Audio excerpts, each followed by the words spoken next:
But the one thing they do have in common is a love for chocolate. I normally like something like a twirl. Dairy milk or white, no plain or dark chocolate.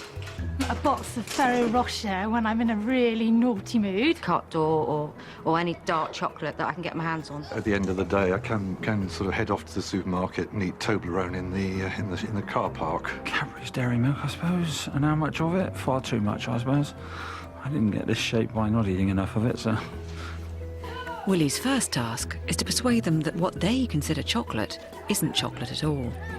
Hello, hi. I'm Willie. Nice to meet you. Hiya. Nice to meet you. I think the easiest way to explain who I am first is the whole process of making chocolate. Yeah, now that is a Peruvian bean from San Martin, and it's raw. Doesn't taste a lot about chocolate. Will we all be agreed about that one? This is a 1920s Bilbao roaster. Now, there's a ball that spins in there. I've just shut the door, and there's hot air that's going to come in from the back, in that back pipe there, and it will come out of this pipe here.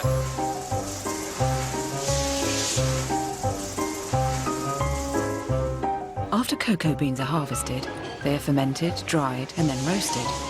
Roasting the beans helps to develop their flavour. Then the beans are shelled.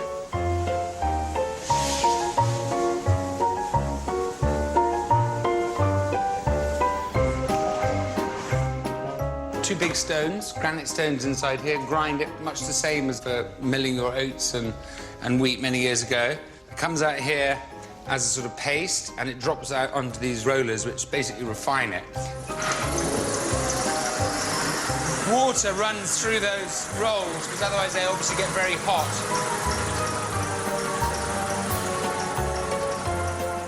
So I take a little bit, probably pinch a bit off, or... Now you can see that's quite fine.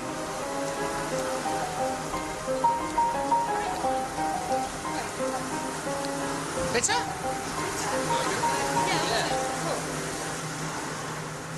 It's a little bit... Sharp. Basically, it's gone from cocoa nibs and now it's cocoa mass, OK? Now, I'm going to this... It's unconched. That is a conching machine. Turn of the century, and that will make it more fine, OK? You'll see in a minute, you'll go, wow, that's even finer. OK, this gets rid of the bitterness. If everybody wants to try it, everyone pop that in their mouth. Come on, get that spoon in. You probably don't want to take the whole thing, unless you're bold. What do we think, everybody? Smooth, yeah? Much finer than even off the refiner, yeah? So let's all go in here. This is my moulding tempering room. So if we can all come in. Obviously, this is not chocolate yet. This is still 100%. It's not chocolate until you put something else with it. I'd like you all just to take one of those tiny little lumps. OK? This is finished, OK? For me, this is my 100% finished. It's Peruvian, San Martin. It's a beautiful bean. To some people, it might still be bitter. I'm sorry, ladies. Can you see a better? Still very bitter? You look like you're going to retch, but not in the bucket. OK? Who's got some chocolate? Anyone got... Can we see some of what you consider chocolate? Whoa, we got some Galaxy. OK, good old favourite, some dairy milk. We've got 2 dairy milks. OK, so should we have a little taste of that? Shall we all... Is this soft, though? It's soft. Is this soft? OK, what have we got then?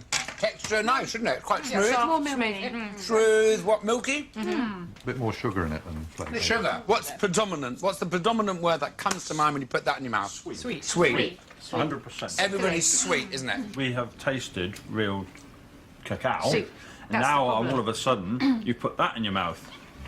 So This is it's true. got This is... twang. Oh! But even if we hadn't had the real cacao, would you all have given me back that same word? Yes. You said that was... You would have. Yeah. It's sweet. Yeah.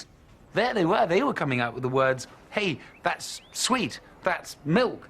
They weren't coming out with chocolate. And that's really what I'm just talking about with everybody. That's what I'm trying to explain. I'm talking about the flavour is chocolate, not milk or sugar. What are we buying?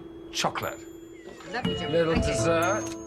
It's a shaky start for Willie and his chocoholics, and it would seem he may have his work cut out to get them and their taste buds beyond the milky, sweet flavours they're used to. You know, for me, this is a sort of litmus test to stuff I want to do, you know. I mean, am I mad? Am I dreaming about the flavour of chocolate? Is everything about flavour, or is it about sugar or milk? I mean, I don't know. Changing the habits of a lifetime won't happen overnight, but Willie intends to see them all again in a month's time to find out if he can wean them off their sweet tooth. This is what I've got for you, OK? This is your kit, which inside I've got some really nice chocolates, lots of different kinds, 70% predominantly. And what I'd really like you to do is when you get the urge and you feel like that chocolate feeling, if you could just break off a square and have a square and just see if that satisfies you. You know, I should be able to say, hey, look, this is real chocolate. What do you reckon? And people should understand it. Or maybe I'm potty. I mean, I don't know. Thanks, guys. Re-educating the taste buds of a nation will only be possible if Willie can get customers to try his products in the first place. But ready-to-eat chocolate is one of the most competitive markets in the world. If he's to break into it, Willie needs to find an eye-catching consumer proposition. He's always believed that his pure cocoa gives an instant burst of energy without making you fat. And if he can back up the theory with scientific proof, maybe he'll have a marketing proposition. Dr. Emma Ross of Brunel University has agreed to set up an experiment for him. So what we're going to do today, Yeah. the volunteers are going to come in and they're either going to have your chocolate drink Right. or they're going to be taking a placebo, and then they'll be getting on the bike and doing an exercise test. So we will be measuring heart rate, which will give us an idea of the cardiovascular response to the exercise. They're going to have a mouthpiece in, so we're going to be measuring their respiration and their breathing. We're also going to be asking the volunteers about their perception of effort during the exercise, because perception is actually what stops people exercising or what makes people slow down, because it's a feedback of all of the other variables that we measure, the heart rate, sweating, leg pain.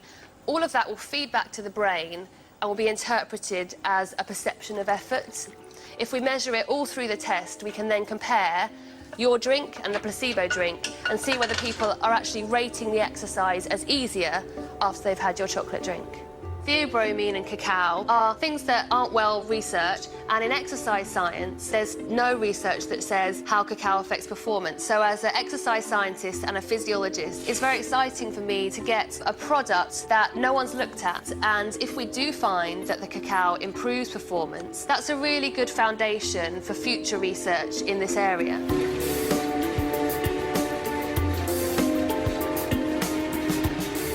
Halfway through this stage, just rate how hard you think the exercise is feeling currently. 9.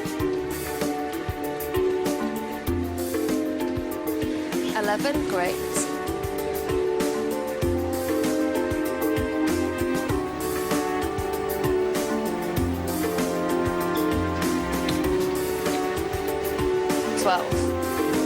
If you can just rate how strenuous the exercise is feeling at the moment. 8.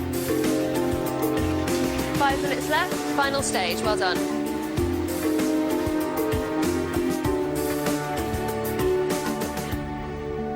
As confident as I am, you know, I'm not entirely sure what the results are going to be. I don't know to what extremes we're going to find out today how good this stuff really is.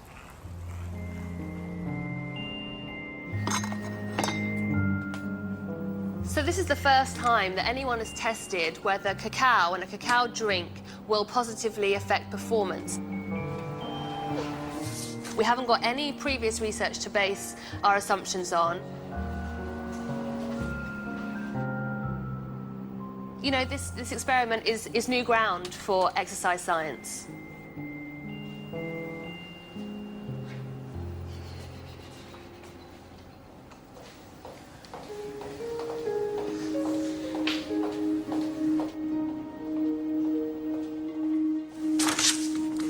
Hi, Willie. Hi. I know you're excited to hear the results. I am. Yeah? So you'll be pleased to know that we did find some positive effects on the exercise performance after people drank your cocoa when compared to drinking the placebo. So, yeah, So it's not imaginary, it works. Absolutely, yeah. So there were some measures that didn't change, but on some important measures, everybody had a positive effect following drinking your cocoa drink. OK, so I've got a couple of graphs. Yeah. These bars here show each stage of the test. You remember we had 4 stages? Absolutely, yeah. So the dark bars here are the placebo and the light bars are your cocoa drink. Now this is perceived effort. So remember I said perception is really important. Yeah, OK. On every level of the test, people were perceiving the exercise to be easier after they drank your cocoa drink. So that's great. Through some mechanism, the cocoa drink was making them feel like the same level of exercise was actually easier. The feel-good factor. The feel-good factor. Yeah, brilliant. So that's great news. Yeah, that's really lovely.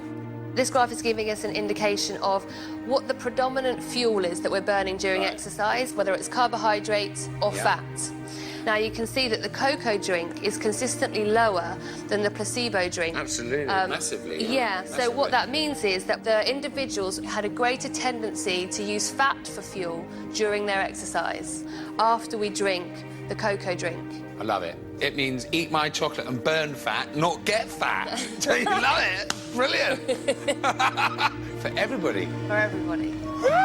That's good, no? I mean, Okay, not great. 1 or 2 or the majority, No, but so... all of them. so That's great, no?